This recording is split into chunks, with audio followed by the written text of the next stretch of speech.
Hey, what's going on, guys? Dan back here with the Regular Guy Garage. So going to show you the progress I've made. Like I said in the last video, a lot of little stuff, but it's very time-consuming stuff. But still moving along on the motor install and transmission install and all that stuff. So I got a set of injectors for it. I do know, right, these engines come, the Godzilla comes with a set of 35-pound injectors. Being able to put the Brian Tooley Racing cam in it. All right, so what I'm trying to not do is turn up the fuel pressure and really strain the electrical system. And like, I know it probably won't, but I like to just build things that there's, you know, room to grow, but then also room so I'm not stressing everything at 100% or near it. So like I said, I got the Ford Racing 52-pound injectors. It's a Ford product. I mean, it looks basically the same as the ones that are in there, body style, but these I think came on like the 08-ish GT500, 07 to 14 or something like that. So 52 pounds will be more than enough. I can keep the pressure at about 43, 45-ish pounds. And then additionally, I got all the coils, and these are just the Ford product, the ones that came in the 20 to 22. So this is a 2-wire coil instead of a 3-wire, which is what the Holley Terminator X needs. And then additionally, I just have the 80 millimeter stock throttle body. This is the Motorcraft one, and this came off the 20 to 22 Godzilla. Outside of that, I did start running some tubing for fuel pressure regulator. I do have the map sensor as well, tube running inside the car. Now that's falling. And then just cleaning up a lot of the wiring and stuff. Finished up the Hydro Boost install. So I got the T-fitting there. Let me see if I can. So T-fitting there, coming from the return and then from the cooler, and then also it tees off and goes up into the Hydro Boost itself. These cables just kind of, I got to put the battery in obviously, but slowly zip tying everything, cleaning it up, getting it nice and straight. Got the radiator in.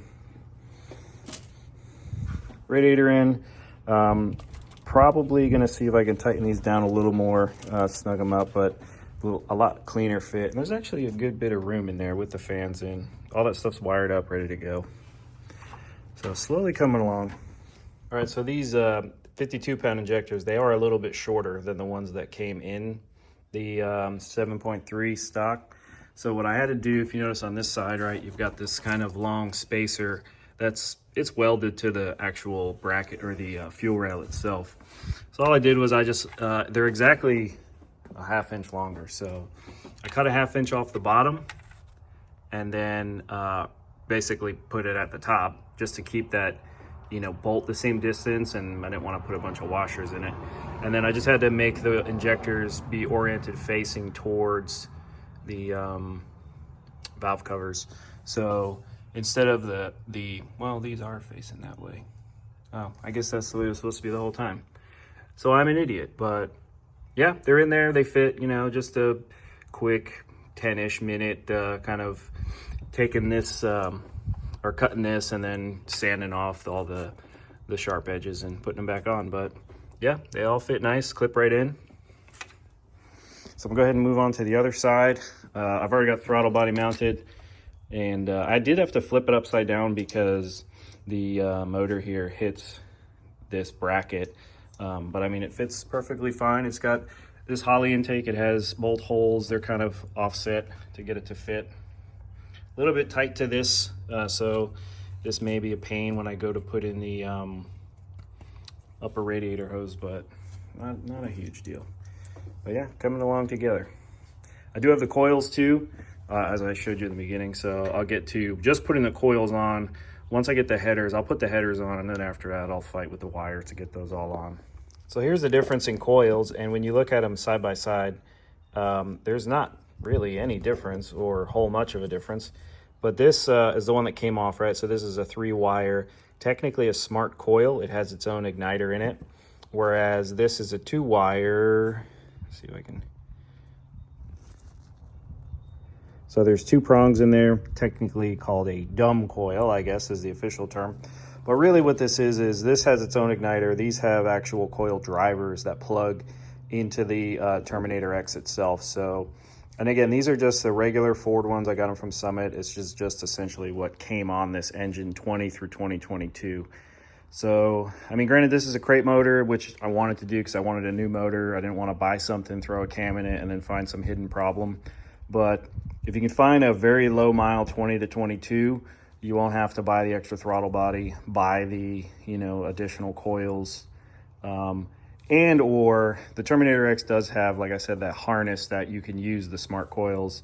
I just didn't want to, or you could use the 23 and up coils. I just didn't feel like running the whole harness, and when it kind of came down to it, you know, the extra couple $100 just wasn't worth. You know, this was basically the most cost-saving way for me, and it's easier too. So I'm going to go ahead and throw the driver's side on, move on to passenger side, get all the injectors in, and then really from that, I do have small things I can start tackling on it inside the car.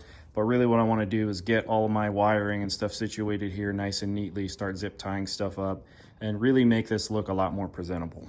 So here's how we're looking. Throttle body harness all set up, coil harness set up, injector harness set up. I still need to get the headers in, and then I'll finish tightening most of this stuff up.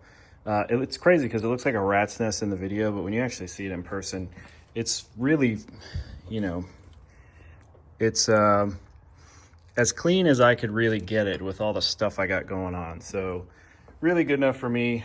I do need to fabricate some sort of intake tube here. It'll probably just be an elbow that comes off.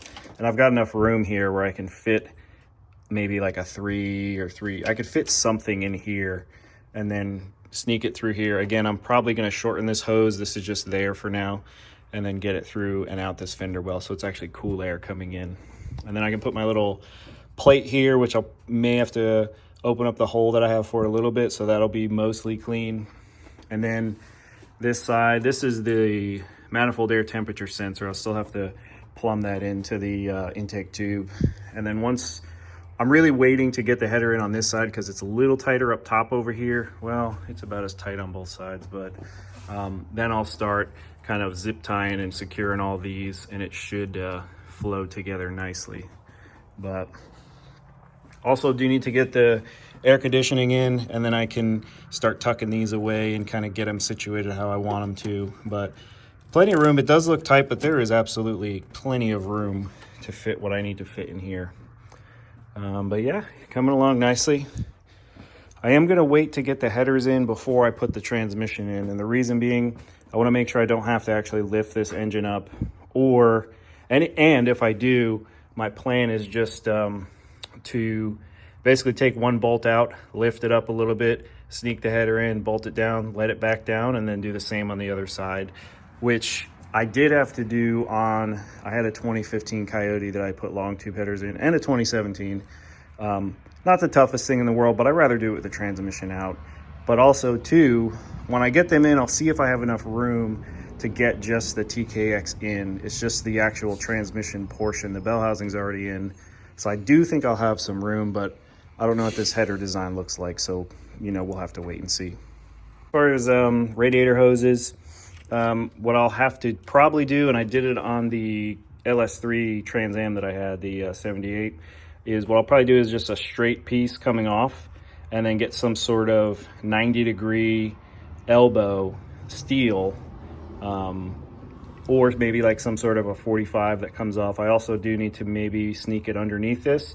So I'll kind of, what I like to do is just do short hoses and then a long piece of steel tube. So I'll do that for the upper and most likely the lower two. I do know they sell a kit, but I'm pretty sure it's for just the stock Godzilla. And when you do put this Holly kit on, it moves the thermostat housing from the center to this side, and then the lower moves it from over here to over here on this side. So that's kind of my plan ahead for that. So long tube showed up. First thing I'll say is incredibly nice packaging. A lot of this foam stuff, I'll keep this stuff, but I haven't taken them out yet. I'll pull them out, but kind of first off, these things look pretty nice. All right, so here's what they look like out of the bag. Well, half out of the bag, but pretty nice piece. It did come with a set of Cometic gaskets. I'm not really a huge fan of this style. There's a multi-layered steel one that's already on the car, so I'm just gonna hold on to these as just in case and keep what was on there, because the engine never ran. It just, you know, the other ones were bolted on. But Go ahead and see if I can get these up under the car, hopefully without having to unbolt the engine, but about to find out. All right, so not too terrible overall. It is a tight fit, especially on the steering shaft. Let me see if I can show you that.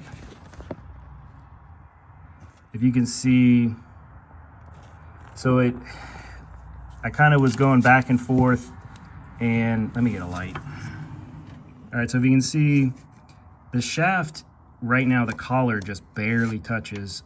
But so what I did was I pushed the shaft back in a little bit, so this way it would I'd be able to get the nut and bolt on. But now that I have it there, the collar hits a little bit.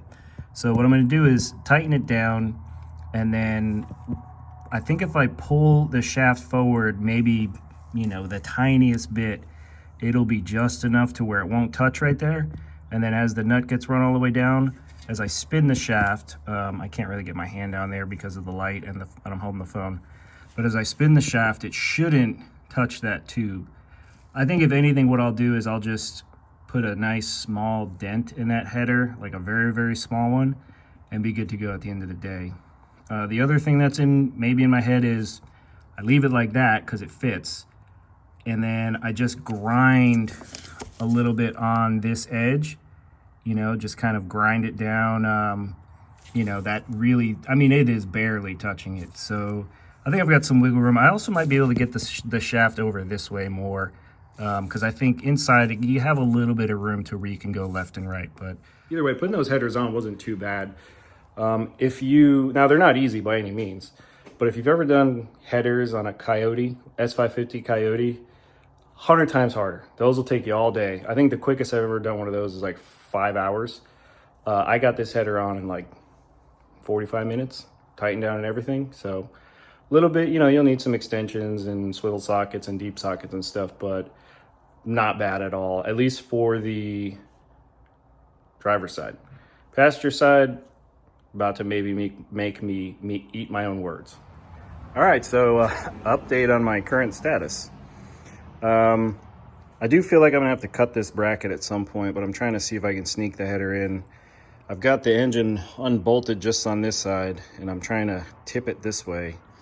Yeah, like I said, I was gonna eat my own words. So this side's a little much tighter. You can't sneak it in from the front. So, yeah, I've got to move a jack stand, and then I should be able to get it to fit. All right, so we're in. I did have to pull a trick out of what I had to do on the Coyote when I had one. I had to pull this stud out, which it takes a special, man, it's around here somewhere, but it's like an 8mm star type bit or socket. So I just pulled this one out. I actually had to jack the motor up that way. Was able to slide it in. Word for the wise if you're doing this. The starter, definitely have to put that in. Slide the header in, get the starter in, hook your wires up because there is no room. Basically, if I have to change that starter, I gotta do the same thing just to sneak it out. I was able to sneak it in here and then get the header up. I think I need, well, no, I got some room. Thought I was gonna have to do some cable management down there, but we got some room. And then this bracket's very close. It's like you could probably slide a sheet of paper between that. It may even be just barely touching. So I'm in between two things. I feel very confident I can just take my 4.5-inch grinder and just grind the tiniest bit off of that. Or maybe like my body saw actually would probably be better. Just get that little piece off. And honestly, outside of that, this sucker fits. It's not all the way on tight, so it may actually fit when it's all the way on tight. But I just took a body saw and just kind of knocked that little corner out right there.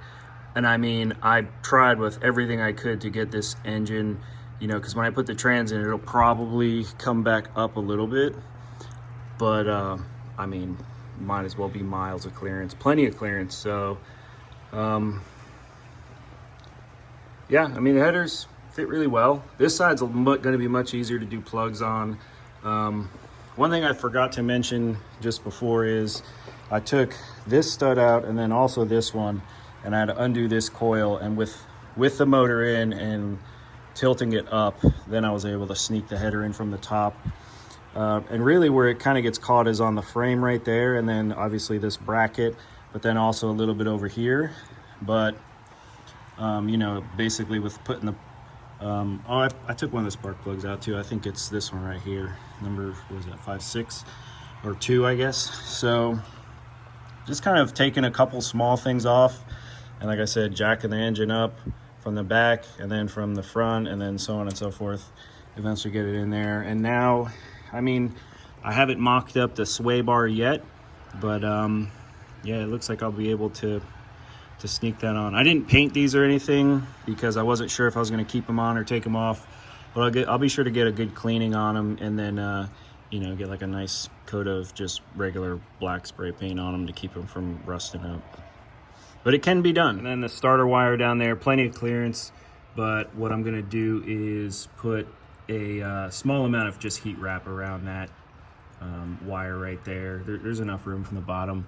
I'll just get one round of heat wrap just where it's close to the header, just to you know, keep any residual heat or anything from affecting it. All right guys, so with the steering shaft, the end of the collar, if you saw in the previous videos, it was a sharp edge like that, and it was like more of a square. So what I did was I took my grinder and then my little whatever those things are called, whiz wheel, and I just basically put a chamfer on it, because this was barely touching when I was getting the shaft in.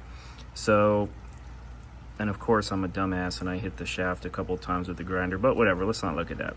But so this should give it more than enough room now, and this is just a solid chunk of steel, so you know, really all I did was I just rounded that corner off. So this should give us the clearance we need.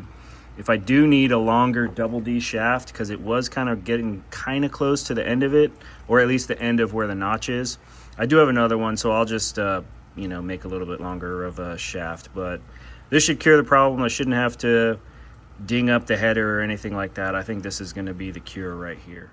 All right, a little bit of back and forth fight. Can't really see there, but I've got a pretty good amount of clearance. So really just had to, you know, keep grinding away at it, literally. And then I did have to cut the head of that bolt. Not the head, the length. I had to shorten it a little bit, but yeah, now we've got plenty of room, plenty of clearance. We shouldn't be hitting the header and getting any false knock sensor or anything like that. So really happy with the fit of those headers. I'm gonna finish bolting it up real quick and then pack it up for the night. Anyway guys, that's it. That's where we're at now. So as always, I appreciate you guys watching. Take care. We'll see you on the next one.